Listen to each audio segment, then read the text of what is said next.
Hi everyone, Happy New Year! I finally have this video to bring to you guys. I wanted to bring it to you for Christmas, but here we are, New Year's already, and I finally got it together for you. So now, what this is all about, I'm going to kind of give you a rundown on what this video is about. It was my understanding of the Kabbalah, and I've been studying it for many years now, and I actually had done these classes for you guys. If some of you have taken my online classes, and this was a chart, the one on the right, that I had a friend, Amy, make up for me, which I'm very grateful for. And this chart brings all the tarot cards to the chart. And when I started to really study it, there's 32 paths that you have to go through um, to basically bring your higher self down into the grounded into the earth. Okay, so when you think of the higher self, it's up at the Kether, and the lower self connected to the earth is down here at the Malkuth. And we go through all these paths, and there's different paths, and you can kind of see the zigzag that goes through as well. These are all paths that we kind of go from one pillar over to the next, right? So one is ruled by the moon, one's ruled by the sun. When you get into the Freemason pillar system, there's always three pillars. So you really want to be on this middle path, which is the narrow middle path. And Trump talks about that, and I will get into him when he was talking about the narrow middle path and how this all relates to a date that kind of came to me. And I realized that this is a lot to do with 9/11 and also another date that is tied to Poland, okay, and a speech that Trump did in Poland. Now, I'll get to all that through the video, but I wanted to go over the years because when I started to really focus on this, I realized that the Kabbalah tree is 32 years. Okay, there's 32 paths, but that's my understanding of it now, is that the beginning, the first year was the Kether, which was 2001 when they took down the Twin Towers. Now, these being the Twin Towers, okay? So if you think of it like this, these are the towers, and now they've put up one tower is the middle path. And this was kind of like a ritual to this tree of life. Now, I know with the Queen's Jubilee, she also had the Kabbalah tree of life there. I did a video on that. So it's very symbolic, of course, obviously to the Jewish community. But I'm more fascinated with how it all works with the tarot and the planets and everything, right? So I'm not going to get into all that because, I could do hours on this tree, but I wanted to give you guys the understanding of the past, the 32 paths, and how they relate. So I'm going to just give you a quick rundown. They first go through the 10 sephirots, which are all these are called stations. The David Bowie song, Station to Station, he's basically talking about all these stations, okay? Now there's 10 of them, Makuf being the 10th, and then it goes to the 11th path. Now I brought this chart here because it brings all the Hebrew letters in, the 22 Hebrew letters. So after the first 10 of the stations, then it goes to the other 22 paths that are all running in between the stations. And this is where the Hebrew letters are aligned to, are the paths in between the stations. Okay. Um, and I discussed this in my classes, and you guys can go into further study if you want with my classes or just on your own. It's up to you. But what I'm understanding is 2001 to 2010 are all the stations. Now, here it's interesting because they number the pass. Okay, so this would be the 11th path, the Fool's card. But here we did it with the tarot, and this is the 0 card, right, with the tarot. So you understand. It's kind of fun to understand it through the tarot because you can get a better understanding of what each path represents on these 22 paths. So this would be 2011, would be the Fool's card. Okay, then you go to 2012, would be the Magician. That's interesting because of Tupac, when he went and did like a magic act. If he's still alive, it was him, a holographic magic act. It was like a magician. act when he was at Coachella in 2012. So that would align to that. And he sang the song Hail Mary, which is very important because this is all about Hail Mary. Okay, so now we go all through these paths. You can see the 13th path is here. Then the Daleth path is the 14th path, which is the Empress card. And you just go all the way through. Okay, now I'm not going to go through every single one because you guys can study this. This is my gift to you for help you understand where we're at. Okay, but 2024 was the Nun card, which is death, okay, which is ruled by Scorpio. And there was a lot of death this year, right? During COVID, this would have been here, 2020, when everybody was a hermit. Okay, so they're following this. So this is when I started to study this. I'm going, okay, this is all aligning. So next year, 2025, hang on a second, is here. Is this Shamak? It's up on the middle pillar. It's the Temperance card. This is really to do with balancing, and it's to do with your dark night of your soul. Okay, and I will go in deeper study about all these paths with you guys so that you know, like every year, what kind of is the theme. Okay, but we're going to go through 2025. 2026 is the Devil card. Okay, so that's probably going to be pretty intense year. 2027 is the Tarot card. That's where kind of interesting, with the Twin Towers. The Tarot card is people jumping out of the tower. And that's kind of interesting. It's like on the single tower that they've built. The tower card's running this way. And then that's 2027. 2028 is the star card. And this is what the Simpsons are projecting as Ivanka Trump will be running for president. So that's the feminine, so that makes sense. It's Aquarius card, sign that rules that. And then 2029 is the moon, which is ruled by Pisces, the moon card.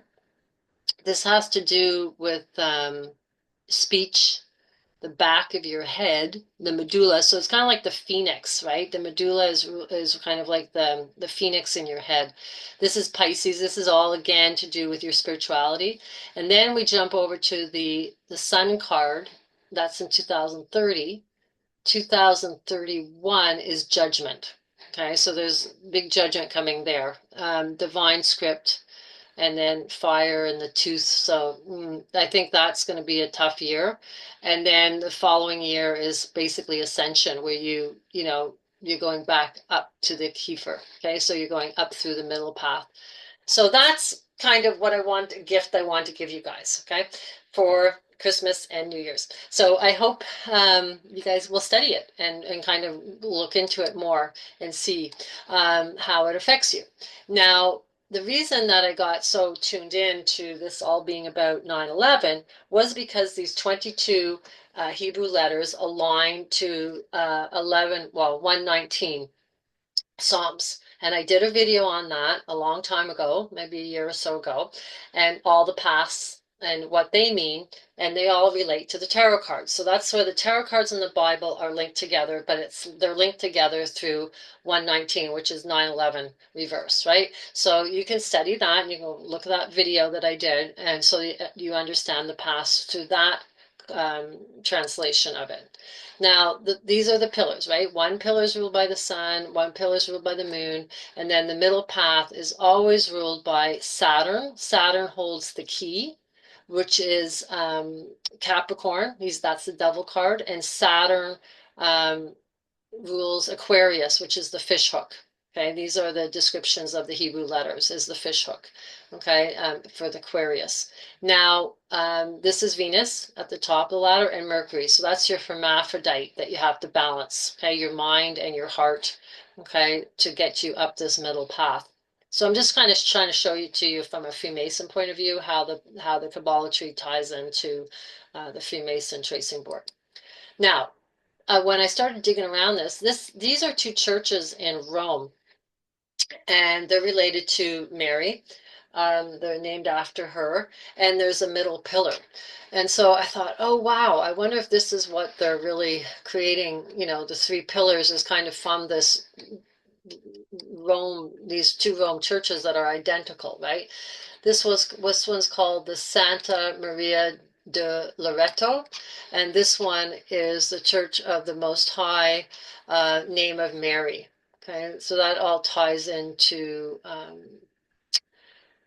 September 12th. Name of Mary is the day of Mary. Okay, for the name of her, which you know is one day after 9/11. Now, the column is the Trajan column.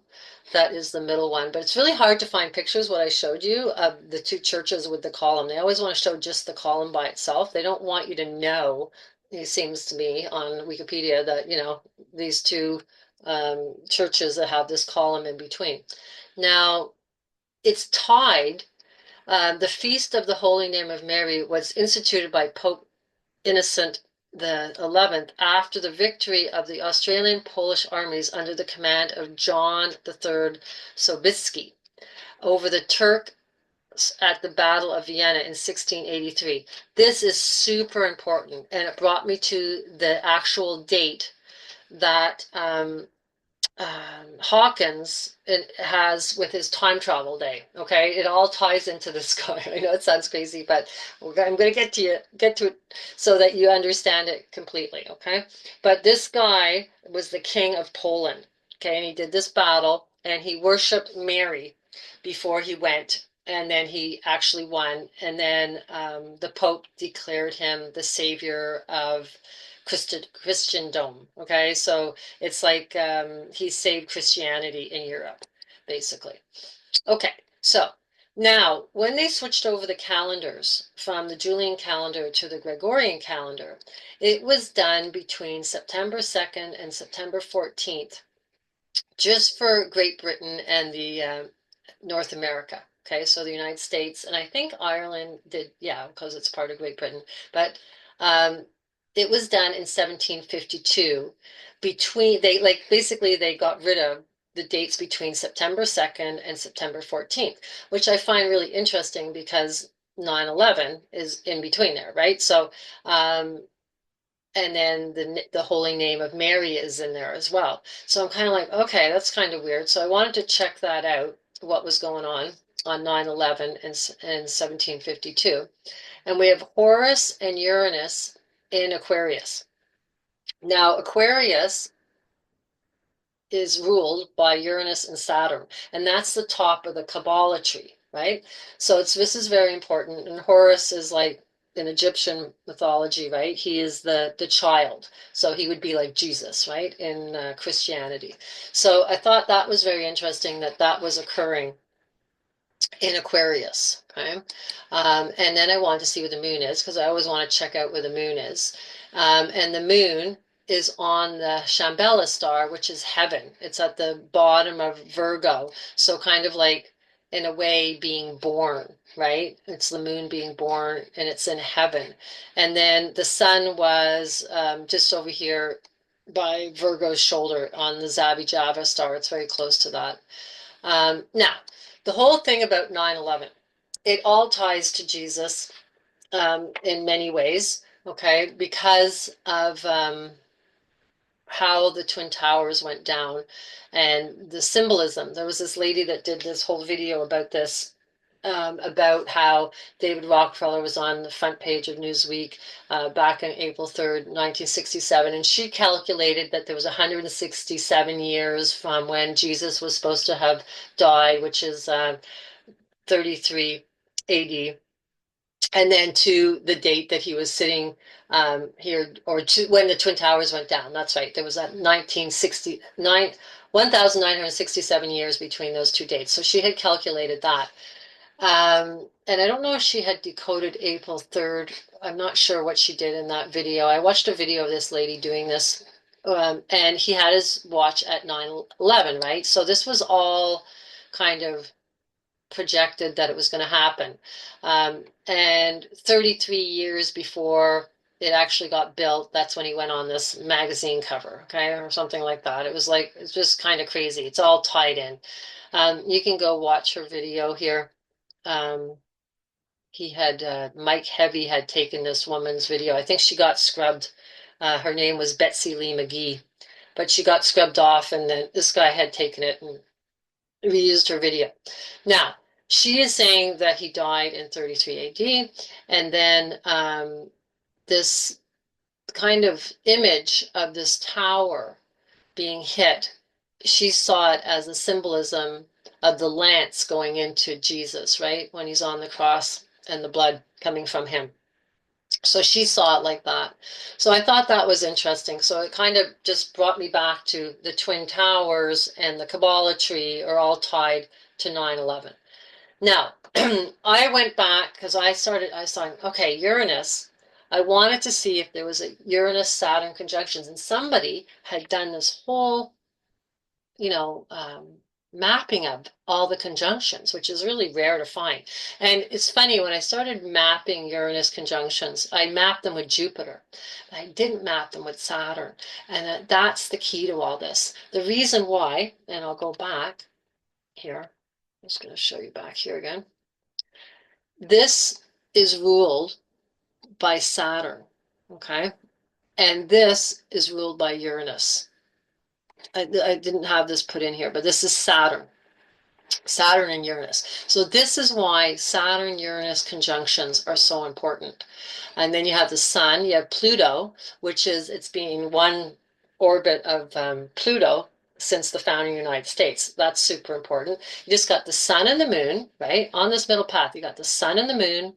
You got Pluto, which is your soul, and that's the way out of here. This is always like, see how on this tree, it's behind? It's behind the tree. That's the doorway out through your soul. Okay. So sun and moon, Uranus ruled by Saturn, and then the Makuf is ruled by Saturn. This is ruled by Saturn here. See this path? Okay. We got Sagittarius, Jupiter here, but and the moon. But it's really, okay, Uranus, which is ruling Aquarius with Saturn, and Saturn path down here, and sun and moon and Pluto, your soul. That's the middle path.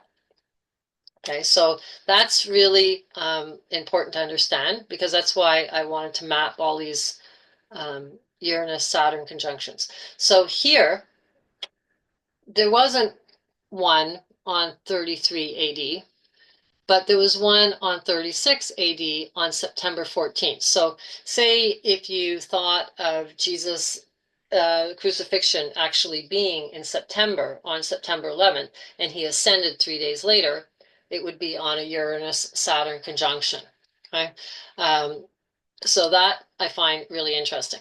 So it was a new moon on September 11th in 36 AD in Scorpio, which is the death, right? This rules death, Scorpio, and other people's energies, and you know, it's really yeah, and sexual energies, but it's rules death, right? The kiss of Scorpio is like the death kiss. Okay, so then 3 days later, it was in Sagittarius, which is the higher mind, and it's in conjunction with Horus. So I'm like, oh, okay, this is really lining up correctly, right? Because I said Sagittarius is on that middle path as well. So he ascended to the higher mind of Sagittarius. This is the ninth house. Ninth meaning 9/11, right? 11 is ruled by Aquarius. Okay, so you get it? It's Aquarius and Sagittarius on that middle path, because Uranus rules Aquarius, right? So that's really important. Okay, so now I want to get into a little bit of the history of Washington. I've done videos on this before. This was a channel, the History Channel, history.com, that had put out this video. The video is scrubbed. I can't find it anymore. But it was a Freemason that was talking in this video. And he said that this whole Pennsylvania Avenue and Independence Avenue was all made with George Washington doing this. And there's actually a painting of him with mapping out Washington, D.C. I didn't put it in a video, but I've done it before, where he's with his wife and his child, and they're, they have a compass and they're mapping out Washington, D.C., and they have the triangle there. So this is called the spring triangle in the sky. This is where I got this information from this video that the History Channel had done. And they had said that it was aligned to Virgo, okay? And the spring triangle in the sky is aligned with Virgo in the center of it. So this is the White House, this is the Washington Monument, and this is the Capitol building. We have George Washington and going out through the portal, right? Up in the Apostle of Washington painting. So very, very important, right? So I wanted to show you guys once again on the sky. This would be the Capitol building. Arcturus is the White House up in Boots constellation, and then the Spica star is the Washington Monument. Now this was what was happening on the Uranus-Saturn conjunction in 36 on September 14th. Okay, so the sun was here just by the Washington Monument. We had Uranus-Saturn conjunction on this star here, which is called the Polema star. This is like the hero star. And then Mercury's there as well, which is your higher mind. Mercury rules up with Uranus. It's the higher mind at the top of the Cabala tree. And then this is the Zabijava star, the Ascension star. And Venus is, right by Regulus, which is the Capitol building. Okay, so this is all aligning. So there we got Pennsylvania Avenue, Capitol building, Independence Avenue, the Smithsonian National Air and Space Museum. Okay, we have the Washington Monument, and then we have the White House. So that's called the spring triangle in the sky. So it's basically Virgo, the Virgin Mary, right? And when I started digging around, I was like, okay, there has to be something by the Zabijaba Ascension star. There has to be something in Washington that relates to Ascension. So I was like, I found it. I dug around a bit. It's, of course, tied to the Native community and culture. And they've created a circle there. Okay, it's called the National Museum of American Indian. I think it's called Memorial.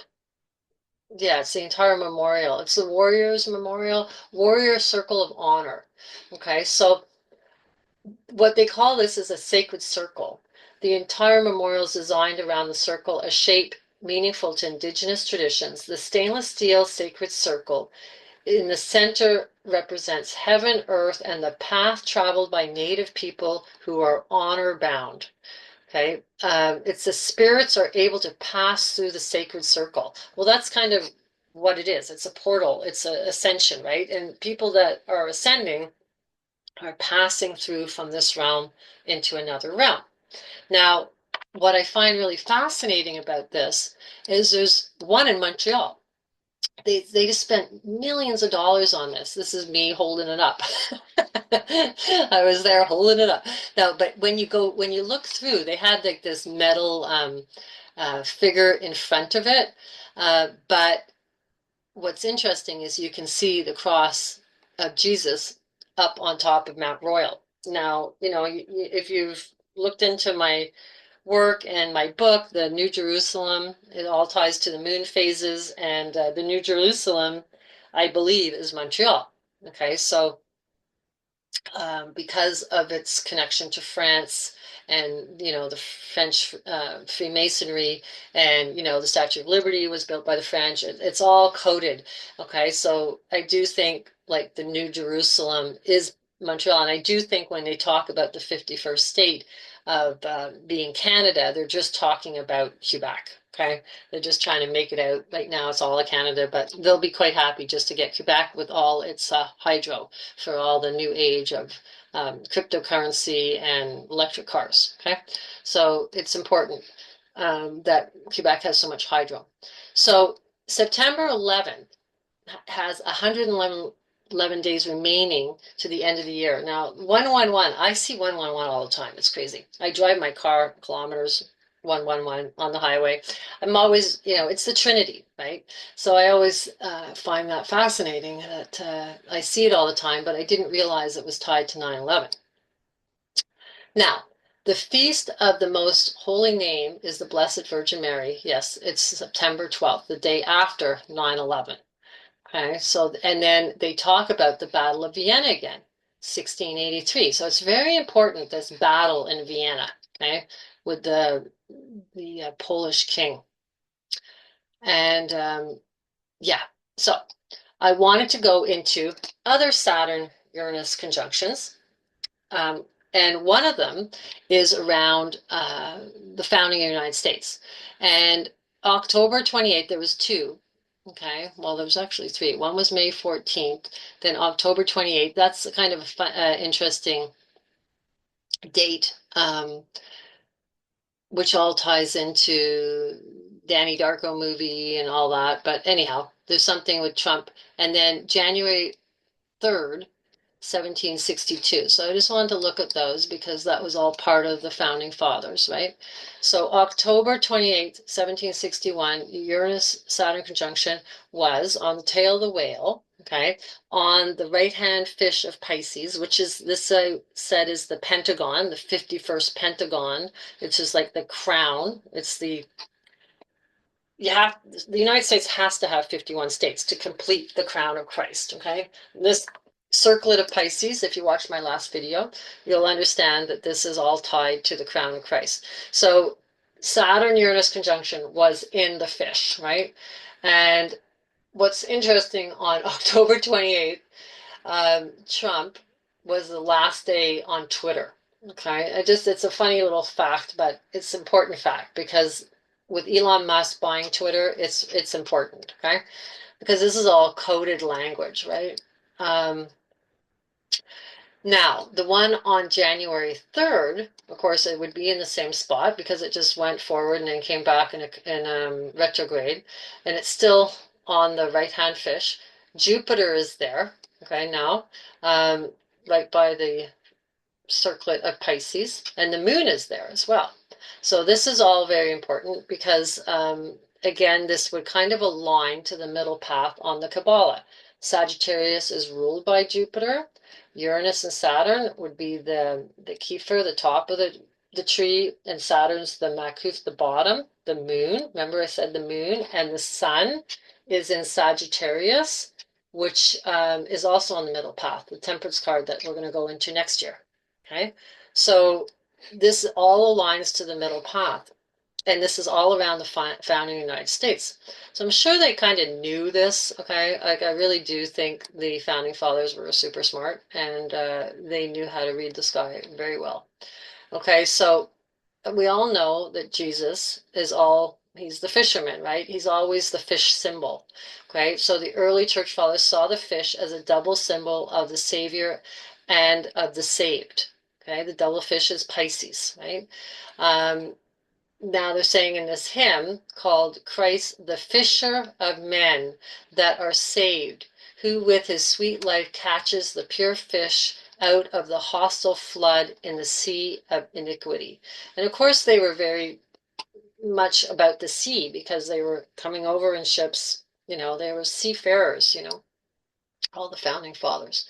Now, I had spoken to you guys about, and I wrote this in my book, about 9/11 being tied to the Quebec Bridge, right? And Quebec City had gone down. And, that was kind of like the 9/11 that I saw that runs through the ley line that goes down to New York. Now, I didn't realize that there was an anti-Masonic party convention, that people were terrified of the Masons, right? And people still are, I think, all to do with thinking that they were, secret society and they're evil and everything like this. But there's Masons that want humanity to awaken, and then I guess there's Masons that are more greedy and don't want humanity to awaken.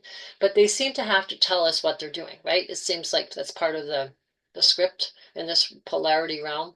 They have to let us know, so if we just follow along, they don't have any guilt about it, or they don't feel remorse because they're like, well, we told you, we can't help it if you can't figure it out, kind of thing. So But I do believe Trump and Elon are trying to tell us what's coming. They know it's AI is coming. They know AI has to be controlled by non-nefarious people.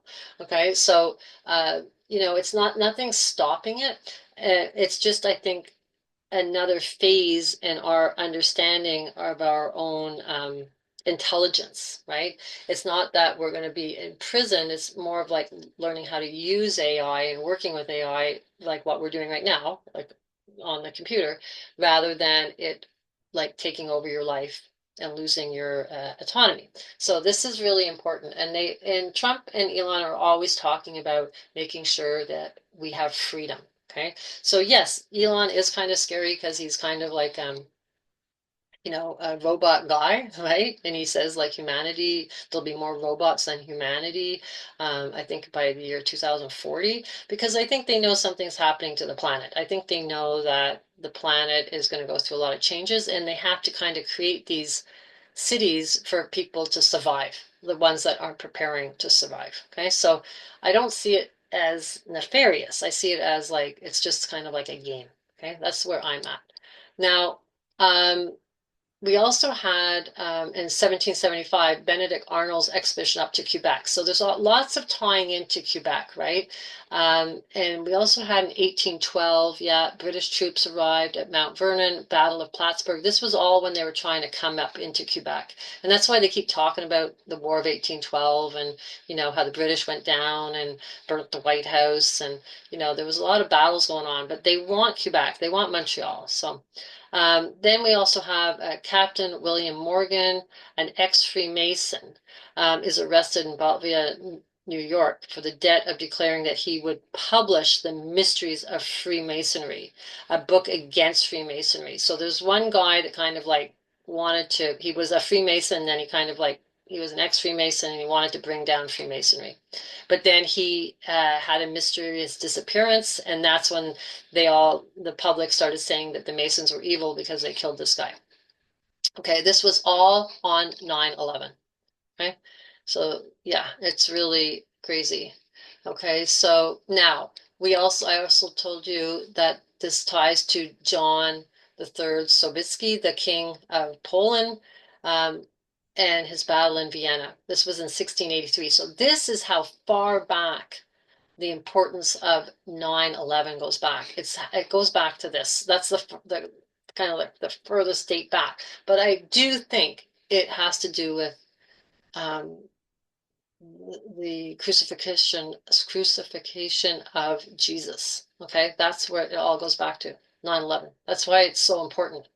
Okay, so yeah, and also the naming of Mary on September 12th. So the icon of Our Lady of hang on a second, I had this word in my head. It's Czestochowa. Czestochowa. This is the most important Black Madonna, okay? This was a painting that was found by Constantine the Great's mother, Helena, okay? Very, very important. You know that after they captured Napoleon, they put her on Helena's island, right, for his, imprisonment. So Helena is a very important part of all of this because she found all the artifacts or the passions of Christ. Like she found a piece of his cross, and they weren't sure which pieces was his cross, but anyhow, they had to bring all that back to France. The Crusaders did all the pieces that she found. I guess it was the crown and the pieces of the cross and this painting, and ended up a lot of the Passions of Christ went to St. Louis Chapel in Paris. Okay, I think eventually they went to Notre Dame, but yeah, so it's very, very important. And this painting is huge importance. Okay, so it's immediately associated with Poland for the past 600 years. Its history before it arrived in Poland is shrouded by numerous legends that trace the icon's origin to Luke the Evangelist, who painted it on a cedar table top from the Holy Family house The same legend holds that the painting was discovered in Jerusalem in 326 by Helena, who brought it back to Constantinople and presented it to her son Constantine the Great, right? Who started to bring Christianity into the world. Yeah. So now this is funny because the ceremony of the unveiling of, hang on a second. Oops, this is September 12th. The Holy Name of Mary, right? And sorry, I'm going to go here. The Holy Name of Mary, September 12th, and the giving of the name of Mary to Our Lady by Saint Anne, by her mother, was September 22nd. So I don't know why they have two separate days, but they do. Okay, so on September 22nd of this year, in Pennsylvania, now we know the Spring Triangle has the Pennsylvania Avenue, and we know the election was won because of Pennsylvania, the keystone state. Okay, they had this Heroes of Fight Independence after 1945. This was all to do with Poland. Okay, the ceremony unveiling the monument to the heroes of the fight for independence after 1945 and solidarity in the 22nd of September 2024 in Dolestown, Pennsylvania. Now, Trump was supposed to go there, but I think he didn't. I think I read somewhere that he didn't go, but here's the headline in the Catholic paper. Donald Trump and Polish president to visit Catholic shrine in Pennsylvania. Okay, and so they have a picture of the shrine of the Lady of Czestochowa. Okay, there. Now, yeah, this is where I'm talking about the Keystone State. That's Pennsylvania, right? Signing of the U.S. Constitution at the Philadelphia Convention. But it's all to do with Pennsylvania winning the election. It's all really significant, okay? Yeah, it's just, it's crazy. But, okay, so now let's go back in time. July 2017, July 6th, Melania and Trump go to Poland in Warsaw, and he goes to the Warsaw Uprising Monument, and they do this huge speech. She does this huge speech. You have to go read his speech, okay? It's a beautiful speech. It's long. Like I think he spoke for, I don't know, 40 minutes, and she spoke first. Now, why is this important? Because this has to do with the Madonna, okay? And I do see them projecting her as the Madonna and Baron as her son, okay? I do see that all the time, and I think it's just kind of, her whole attachment to children. Like even here it says terrific trip. Melania later raved about the visit and the children she met in Poland. She's always talking about the children, right? So she's kind of being like, it's this image of the Madonna. Now, when I was in the 17th letter movement, we were freaking out because this looks like the 17th letter. Okay. And we were like, why is she wearing that dress there? Why is she wearing that dress there? But now I understand why. And I'll get into that more. Elon Musk is kind of like, he's crazy right now. Yeah, I got to get to that too, because he just posted something on X that is kind of blowing my mind. And he just did it like an hour when I was preparing this video. Okay, so they did this whole speech there. Okay. And he spoke about the miracle of the Vistula when Our Lady saved the world from communism. So in 1920, in the face of the Soviet aggression, Catholic Poland stood alone. And they talk about the Black Madonna again, at Czestochowa. Okay, so it's always the Madonna that is tied to Poland. And here Trump spoke about this guy and this guy in his speech. And oh, I don't know if you can see that, but they're carrying a flag of, oops, sorry, of the Madonna. Okay, the Black Madonna. It's up there. Yeah, there she is. She's up here. And so this is a painting of them. So he doesn't, he just mentions the miracle of Vistula. He doesn't talk about, like, doesn't say Black Madonna in his speech, but like he did mention these two. There's a painting of her there, and then the miracle of Vistula is all about, the somebody seeing the Black Madonna, okay? And yeah, here's part of his speech. Now, this is where it gets crazy, okay? Because the middle path of the Kabbalah is known as the narrow middle path. It's in the Bible that Jesus, makes you want to walk the narrow middle path. That's why I'm always saying you can't get in fear and get too attached to one side. Oh, of course, I'm attached to um, freedom, and I do believe that that's what I want. I want that for society, but at the same time, I can't. There's going to be twists and turns, and you're going to get scared even on the side that you believe that is your side. Okay, and the whole AI thing a few years ago would have freaked me right out, but it doesn't now because I kind of see it as like it's just a way of saving people in those smart cities, or the C40 cities is what they call them, because a lot of people won't be able to survive what's going to happen with the magnetic pole shifting and all that. It's not going to, they have to help save people, so they got to put them in an environment that they can manage, and most people will just want to be in those really safe environments. Okay, so um, NBC News had has the whole script of Donald Trump's speech, so you can go check it out because it's like I said, it was 40 minutes long. So every night he says the Poles put up sandbags amid machine gun fire, and it was horrendous fire to protect a narrow passage across Jerusalem Avenue, which is a street that's in the middle of Warsaw. Okay. Every day, the enemy's forces knocked them down again and again and again, and the Poles dug a trench. Finally, they built a barricade, and the brave Polish fighters began to flow across Jerusalem Avenue. The narrow passageway, just a few feet wide, was the fragile link that kept the uprising alive. And then he goes on to say, the far side was several yards away. We called one young Polish woman named Greta. The mortality and the life was so important to her. In fact, she said, the mortality dangerous sector of the streets was soaked in blood. It was the blood of messengers, liaison girls, and couriers. Okay, so he's talking about this narrow middle path. The soldiers burned every building on the street, and they used the poles as human shields. This is really important. It has to do with a constellation in the sky named after the king of Poland. Okay, I'm going to get to that. But human shields, this is kind of like your armor that you have to wear to be able to get across the narrow path on the tree.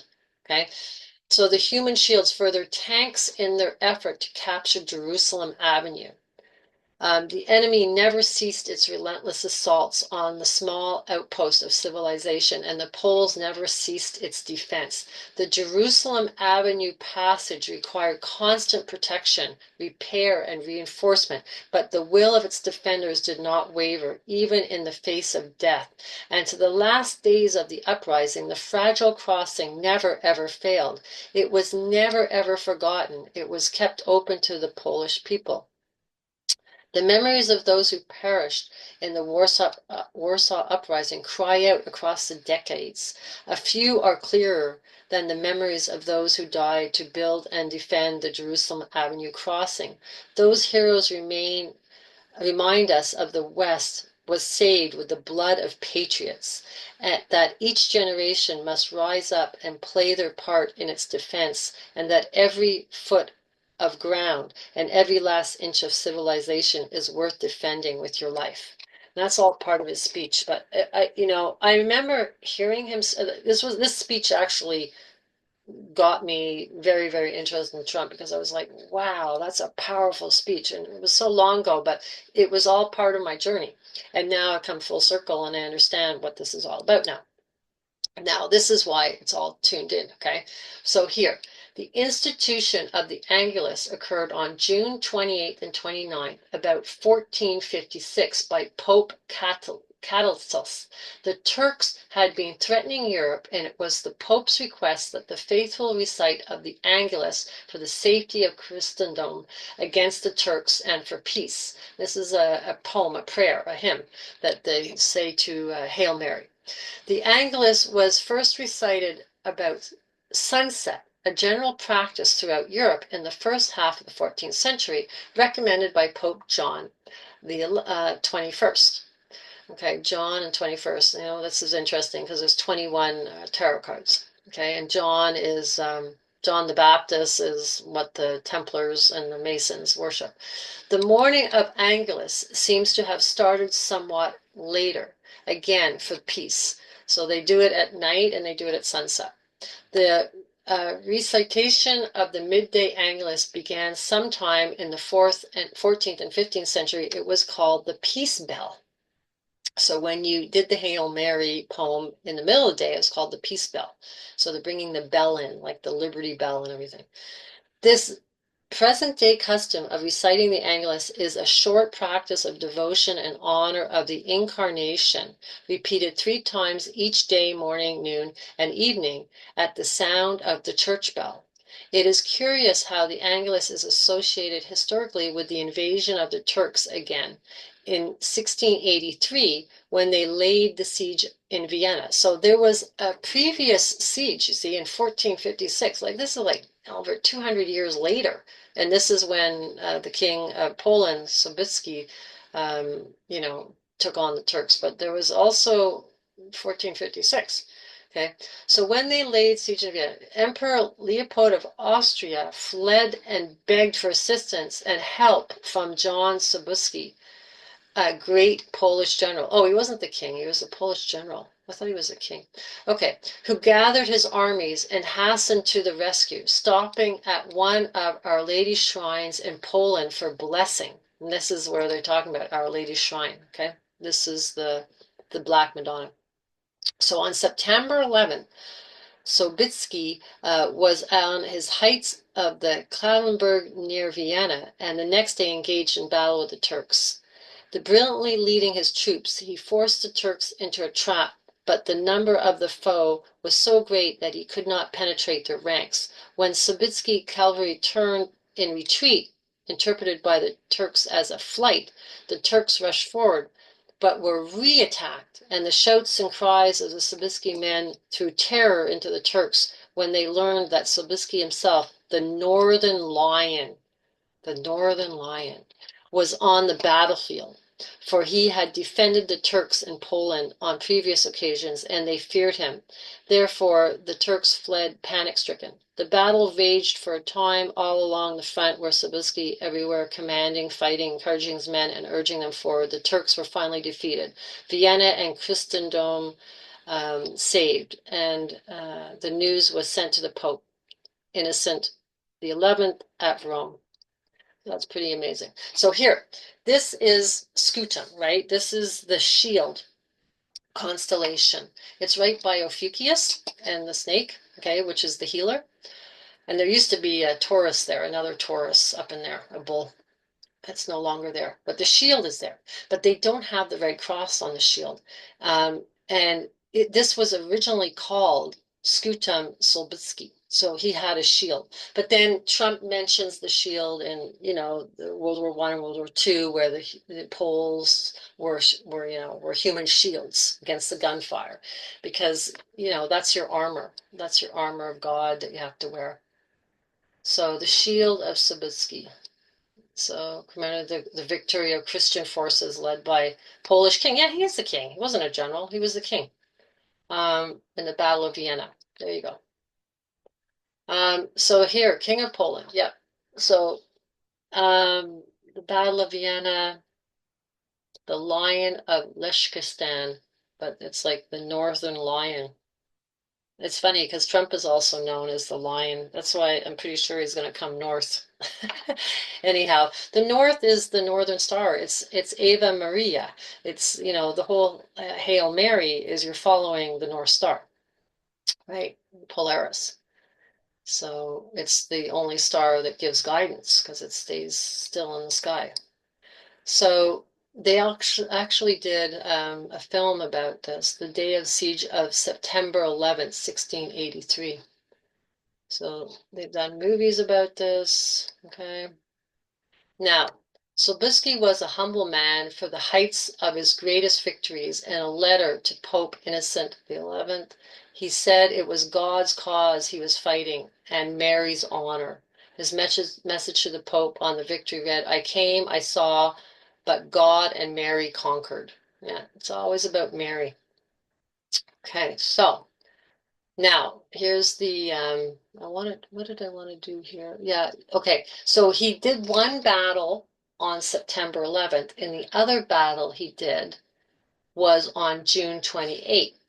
Okay, so June 28th in the Catholic Church, they celebrate the institution of the Angelus of Our Mary. That's why they always do the Angelus. It's to do with June 28th. So I'm convinced the beginning of the Cabala tree has to do with 9/11 because of this great king and this big great patriot.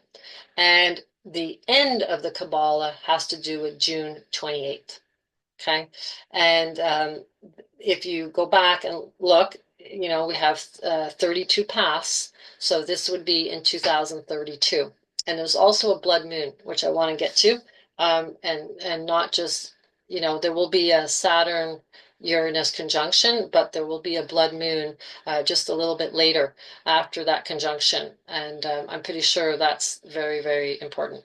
So the angel of the Lord declared to Mary, and she conceived the Holy Spirit. Hail Mary, full of grace, the Lord is with thee. Blessed art thou among women, and blessed is the fruit of thy womb, Jesus. Holy Mary, Mother of God, pray for us sinners now at the hour of our death. Amen. Behold the handmaid of the Lord, be it done until me according to thy word. Hail Mary. And the word was made flesh and dwelt among us. Hail Mary, pray for us, O Holy Mother of God, and we may be made worthy of the promise of Christ.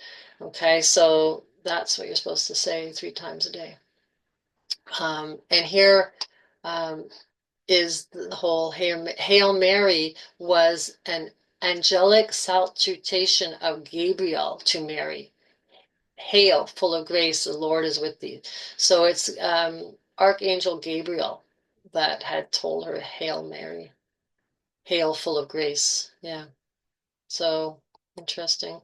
Now, the whole thing that's so interesting, like I said, Tupac at Coachella 2012, he did the Hail Mary song, and he looks like a magician. That would be the magician path. So interesting. So 9/11 in 2001 to June 28, 2032.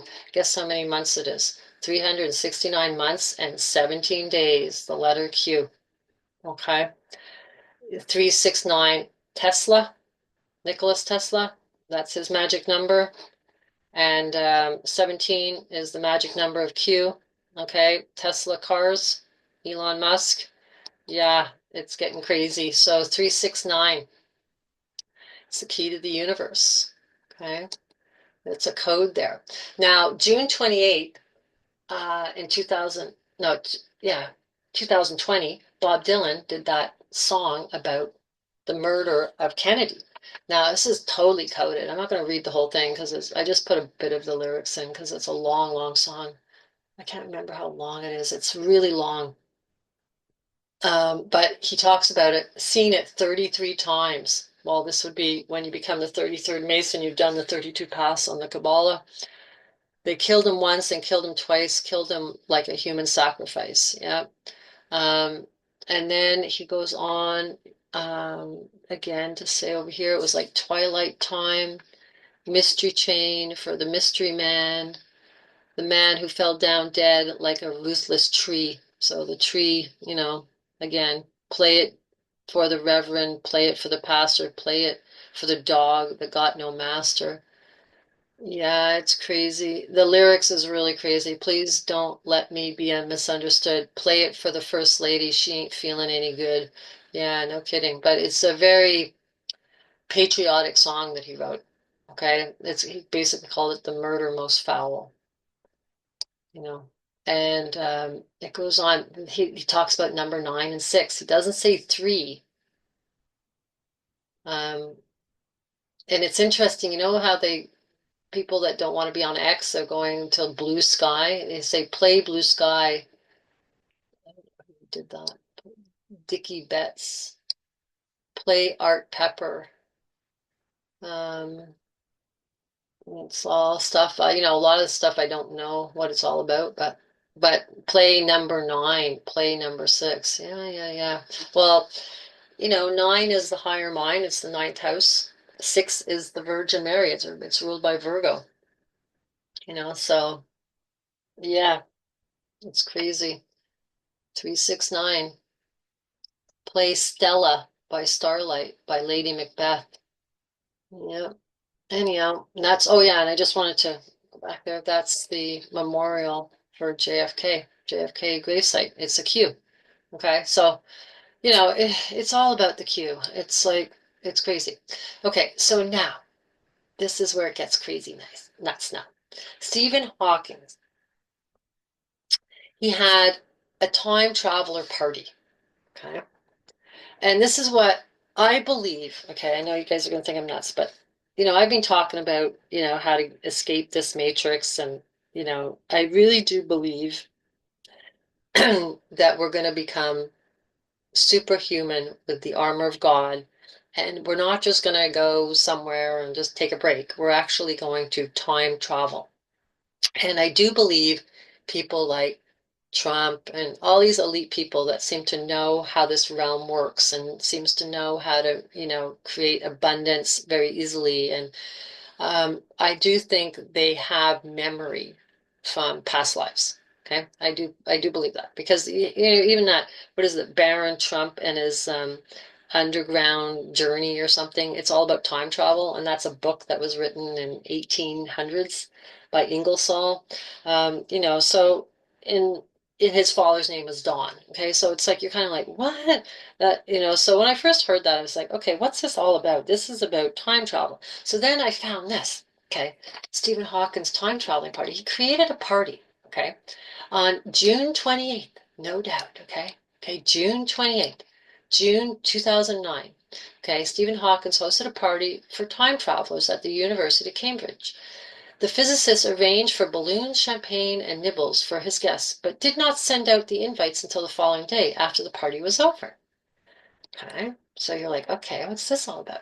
You are cordially invited to the reception of time travelers, hosted by Professor Stephen Hawkins, to be held at the University of Cambridge on Trinity Street. Oh, Trinity, Cambridge. Okay, and then he's got the location here by, you know, the sky, like the, you know, like this is how you're gonna get there. It's like all, so time 12 o'clock.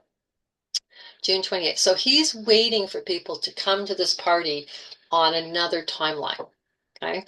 So like as if we're going to know how to get back here. These are coordinates to get there. Okay. So I'm just kind of like, what? And it was on June 28th. So then I started to realize, why would he pick June 28th, right? Well, it has to do with, you know, the battle in Vienna, and all that, and you know how it was all done on the Angelus of Hail Mary. Okay, but you're kind of like, okay, wait a second. There has to be more to this. He's a physicist. It has to be to do with numbers, right? So I just Googled it. I went, okay, June 28th. Oh, yeah. Forbes comes up with this. It's the perfect day of the year. Okay, so it's a perfect day of the year. Why? It just so happens that June 28th, or the 20th day of the 6th month, okay, it is the only day-month combination that involves two mathematically perfect numbers, 6 and 28. The next perfect number doesn't occur until 496. Okay, so you get the 9 and the 6. Okay, and you won't find the fourth until you get all the way up to 8,128. That means if you follow the calendar, June 28th, 496 was the first perfect day in history, and the next one won't come until June 28th, 8,128. So then they kind of show you, sorry, I kind of squished this here, but the whole mathematics of it. It's right here. 6 times 1 is 6, 3 times 2 is 6. Then they go here. 8, 1, 2, 8 times 1. And anyway, so I can't believe it. So I'm going through all this. I'm like, okay, so we got the 6 and the 4. And okay, so we got the 628, whatever. Then I'm like, what? 2032. Okay, times 4 is 8128. Okay, so June 28th, 2000, like 2032 is all tied to the perfect numbers. Okay, so I'm just like, wait a second, this is crazy. Take a look again, and if you need to, at the various ways the factor of these three perfect numbers, 6, 28, and 496. Okay, so it's like, for 6, the smaller numbers are 1 and 2 in 2 ways to factor 6. For 28, the smaller numbers are 1, 2, and 4, and 3 ways to factor 28. So it's perfect math. That's why he picked that date. So then you can go and look. There's a whole bunch of movies that are out on June 28th. One is The Patriot. I think another one is called, it's all to do with the White House. But this one um, stuck in my mind because it's called Yesterday. And what happens is he's driving along and the power goes out. He's on his bicycle and he falls off his bicycle. I guess he hits his head. He wakes up. Um, and the power's back on, and his girlfriend's like, everything's normal, except one day he's like sitting there and he's playing his guitar and he's playing like Yesterday from the Beatles. And they're like, oh, wow, where'd you hear that song from? Or, did you write that? And he goes, no, it's from the Beatles. You guys know that song. And everybody in that timeline doesn't know who the Beatles are. Okay, so it's like he jumped timelines. And this came out on June 28th. So I'm like, and what's the coincidence? That's too much of a coincidence for me. Okay, so I'm just like, okay, this is getting crazy. Okay, so then, the whole thing with the drones over New Jersey? Well, Trump was talking and he was like, he kept saying Bedminster. And I'm like, those drones are over Bedminster, and Biden knows what they are, but he's not telling anybody, blah, blah, blah. So I started Googling it.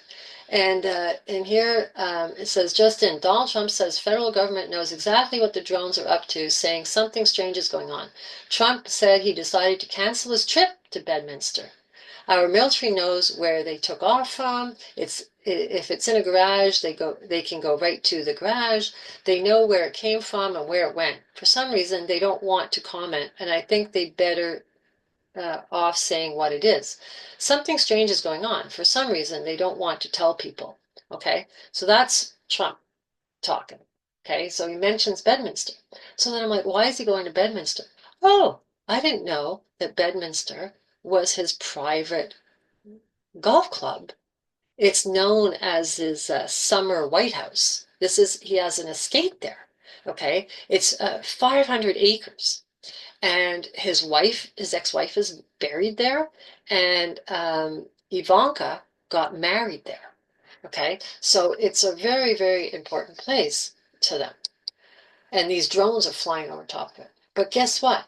The property was originally owned, okay, by John Z. DeLorean, the guy that created the car for Back to the Future.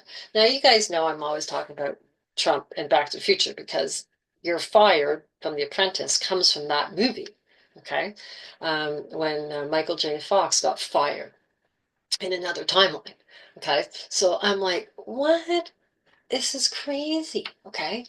Ivanka got married in October. Oh, I should check out the date for that because the sun, is on the Washington Monument star, Spica star in Virgo in October, not around October 17th, 18th. So I don't know what date she got married, but anyhow. So then the Back to the Future car, right? It's called Out at Time or Out of Time. Yeah, Out of Time. Sorry, Out of Time.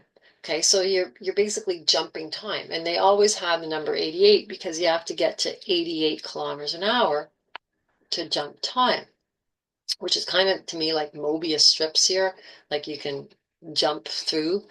Um, anyhow, this is funny. So I ended up Googling the meaning of the number 88 in film. Somebody did a video on it 2 months ago. And he's saying here that the number 88, it's in Danny Darko movie. I think the world's going to end. They said 28 days, 6 hours, and 42 minutes, and 12 seconds. And he says all these numbers add up to 88. But he was saying that this is the moon cycle, which it is, the sidereal moon cycle, right? It's 28 days. And he's saying they've used all the numbers of the moon cycle, so it's always tied to the moon, right? But I thought that was funny because you got June 28th in here. June 28th is tied to the moon then, right? This perfect number, 42 minutes and 12 seconds. There's 12 constellations, 42 judges that judge you at the end of time. So I was just like, oh, okay, this is getting like crazy. So anyhow, the DeLorean Labs, okay, they've created a company now called DeLorean Labs that it's all like crypto, digital, um, and NFTs, and they're you can buy a virtual reality car, and they also have real DeLorean cars that open up like that, the doors open up like that.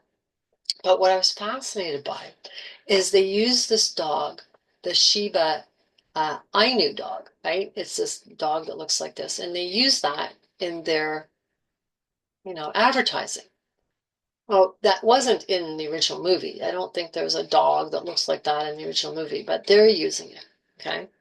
So between April 3rd and April 7th, now April 3rd was when Rockefeller did that Newsweek magazine cover. Okay, so between April 3rd and April 7th, 2023, Elon Musk replaced Twitter's bird logo with the image of DOGE for the website users. Now, the DOGE coin is this dog. Okay, some speculated that it may have been a late posted April Fool's joke. However, New York Post said that the Dogecoin logo appeared just days after Musk's lawyers asked a judge to dismiss a $258 billion racketeering lawsuit accusing the billionaire of boosting the digital currency value by posting or talking about Dogecoin, right? So yeah, Elon Musk had replaced the Twitter bird symbol with the Dogecoin symbol of this Shiba Inu dog. Okay, so I'm like, okay. Now, I've listened to a few of his videos about Dogecoin, and he's saying it's the best crypto to invest in. So basically telling you not to invest in Bitcoin, but to invest in this. It's super cheap right now, so it's just a little heads up for you guys. Um, Dogecoin, this is the wallet that you go on. And it all came from this dog back in 2005. The dog just died this year. Okay, this woman had made the Doge meme. Okay, it was the meme of this dog. Um, and the monument of Cabusi. That's the name of the dog, Cabusi. Um, a manhole cover of Kabusi's image was also installed in Sakura in 2024. On November 12, 2024, President-elect Donald Trump announced that Elon Musk would lead the new administration Department of Government Efficiency called DOGE, in reference to the internet meme and its namesake cryptocurrency. So there you go. So they're calling the government of the United States efficiency department Deutsch. I'm pretty sure they're going to go with Deutsch crypto. Okay. Elon Musk says my Shiba Inu will be named Floki. So Floki's a Viking, I guess. And yeah, so he's saying that's his dog. And then in interviews, Elon Musk also openly spoke about Dogecoin and regularly tweeted about the meme currency. He also hosted Saturday Night Live titled Doge Father. Now, the Godfather was part of the 17th letter movement. The entrepreneur stepped ahead and called Dogecoin the people's currency. His endorsement for Doge added millions of new investors to the cryptocurrency market worldwide. At the same time, Dogecoin got a competitor in the meme segment, and the token was Shiba Inu. Okay, so, and then here they're saying that the Federal Reserve cannot stop Donald Trump from creating a strategic Bitcoin reserve in the United States. But I don't think it'll be Bitcoin because Bitcoin is centralized and the Dogecoin is decentralized. It will be for the people, not for the elites. So the billionaire of ex-Twitter owner Elon Musk has changed his surname. This just happened today. This has just happened like as I was making it. Changed his username and profile picture to reference internet culture quite a few times in the past, whether to support cryptocurrency or just for laughs. With his last username change, Musk adopted the title Kekulus Maximus. Now, Kek is this little frog, and he was all part of the 17th letter movement. Here's one of the posts, okay, on 8chan when all these posts were happening. His name was Pepe, the baker, and the Anons were called bakers, okay, because we were following breadcrumbs. Okay, so that was the whole joke. The name of the people who have been keeping an eye on the meme culture for a long time will surely recognize this. Yeah. If this name didn't instantly ring any bells for you, stick with us. We've got the story of the once popular internet catchphrase covered for you. And look at this, DOGE designer. Elon Musk is now Kekius Maximus. Okay, he's got his armor on, guys. It's crazy. Uh, so anyhow, then if you go back to Star Trek, you got the whole Q guy, right? And he's a time traveler. He's messing with timelines. He's trying to like get Picard to face his fact that he doesn't want to love himself. It doesn't let himself get loved because he unlocked his mother from her room. He found the key and he thought his dad had her locked in the room, and she came out and she actually committed suicide. So Picard's never been able to forgive himself for that. And in the end, Q wants Picard to, forgive himself and allow himself to be loved. And Q is doing all this time changing time travel, changing timelines, all for Picard to realize that he has chosen his best life. And any other timeline would have not have made him who he was today. So that's kind of really what life's all about, right? You have to kind of accept this timeline, but at the same time, I do think when you get to that point where you can balance your emotions with your logic, you can transcend this timeline and you can hopefully be able to be an influencer in other timelines and, help other people. That's my understanding of what this is all about. So when I was looking around for blood moon symbols, this came up from a very, very old text from 1245. It's called the eclipse of the moon. So this would be a blood moon, right? Earth is in the center. The sun is on one side. The moon is on the other. Earth is the heart. If you spell Earth, it's really, just put the H, it's the heart. Okay. But look what it looks like. It looks like a Q, right? So this whole thing about Q is like crazy. So now Joel 2:31, the sun shall turn into darkness and the moon into blood before the great and terrible day of the Lord to come. Now they say terrible day, but the new version, they say the great and awesome day of the Lord. I guess they don't want people freaking out, right? But yeah, so the moon has to turn red. So it can't just be a Saturn-Uranus conjunction. It has to be the moon turning red. So here's the moon turning red in 2032. There's actually two of them. One is in I think it's in April. Another one here in um, October. And the one in October is important. First of all, it's in the fish. It's Pisces, right? So that's Jesus in the fish. Um, the Vesica Pisces that he sits in. And the Saturn-Uranus conjunction is actually happening um, on this day here, and just on the hammer of Orion in Gemini. Well, it's kind of like the, yeah, Gemini on the, this is an interesting part of the sky. This is where the azimuthal grid comes down through here, and it also comes down through here for the four cardinal points. So these are very important parts in the sky. And yeah, so I want to go, okay, so June 28th, because everything's coded to that, right? The Angelus of Hail Mary there, the praying of that, and to tie with the Polish king. But the blood moon is here on October 18th, 2032. And there's actually 3 months and 20 days. So we get the 32 pass Okay, and 1, 2. So you got kind of like 1, 1, 1, 1, 1, 11, 11 here. You could see it like that. Okay, so I think that's interesting. So it could be the most important blood moon. And the sun, of course, is on the Spica. This is the Washington Monument. Savvy Java has Mars energy to it. This is Ascension.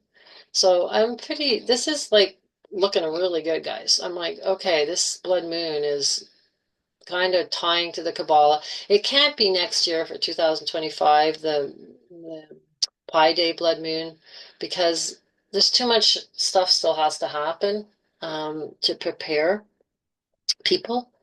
And I think the script is just moving along too slow for it to happen next year. Okay. So these blood moons are looking more like it. And there's also blood moons later on.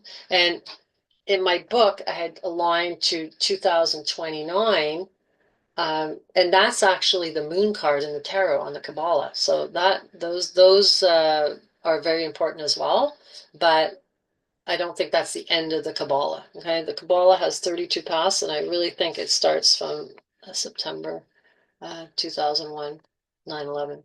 Now, interesting, we have the blood moon in Pisces, right? Which is the Vesica Pisces that Jesus sits in, right? Um, the Washington Monument is also in a Vesica Pisces. So I'm kind of like, very interesting. So this is the Washington Monument, and this is actually the phoenix. The obelisk is the nest that the phoenix sits on. Okay, and that's super important. And there's an obelisk in this cartoon Asterix. It's a French cartoon, and it's all about the Druids and the Gauls and in Paris and them fighting the Romans. And this obelisk guy, he fell into the potion when he was a baby, and it made him super strong. He doesn't need to have the Druid potion, the time traveler magician's potion anymore. He's always strong. And he's so strong that he carries a standing stone with him wherever he goes, because standing stones are where you time travel from, right? If you watch, what's it called again? The show. Oh, this has gone right in my head. There's a show that I watch, and it's all about time travel, and you go into the circle of the stones and you can time travel. Okay, so this is very old Druid knowledge that you can kind of jump time in these stone circles, kind of like Stonehenge. So, oh, I have coyotes. Sorry, I just have coyotes screaming outside my window. Wow, they're very close to my house. So anyhow, I don't know if you can hear them, but they're screaming. So anyhow, this is really crazy because he gets superhuman strength. Okay, so that's really, really important too. So I think that's it, guys. I think that's it. All to do with Jesus. It's all to do with the Phoenix as well.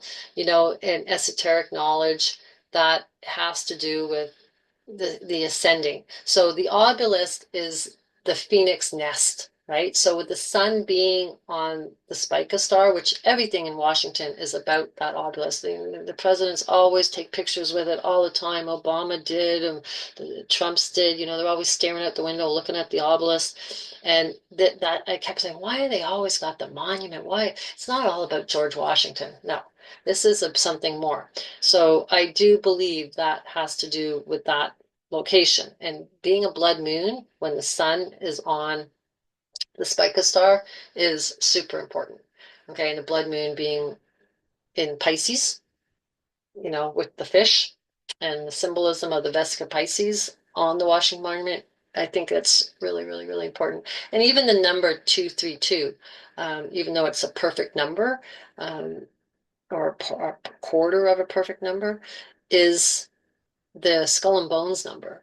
They use the number 322, with the Yale University that the Bushes belong to and stuff. So yeah, numerically, it's all aligning with the sky. It's all aligning with the Kabbalah. It's all aligning with the events that are happening. in our world. It's all aligning.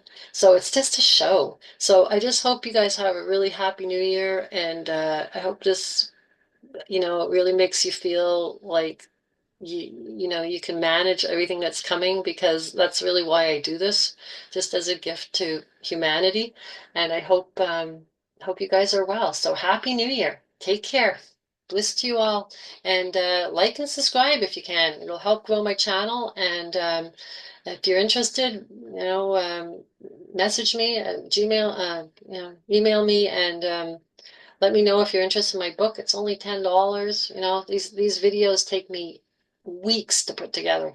By the time I do all the research, it takes me a day just to load the slides. So if you're really, this is helping you, give a little donation. I'll send you my book. It's, all of this history and how it's all tied. It's all aligning. I knew it was all about this, and it totally is. It's really about the French and the Patriot movement, and this is what we're in. So Happy New Year. Take care. Bye.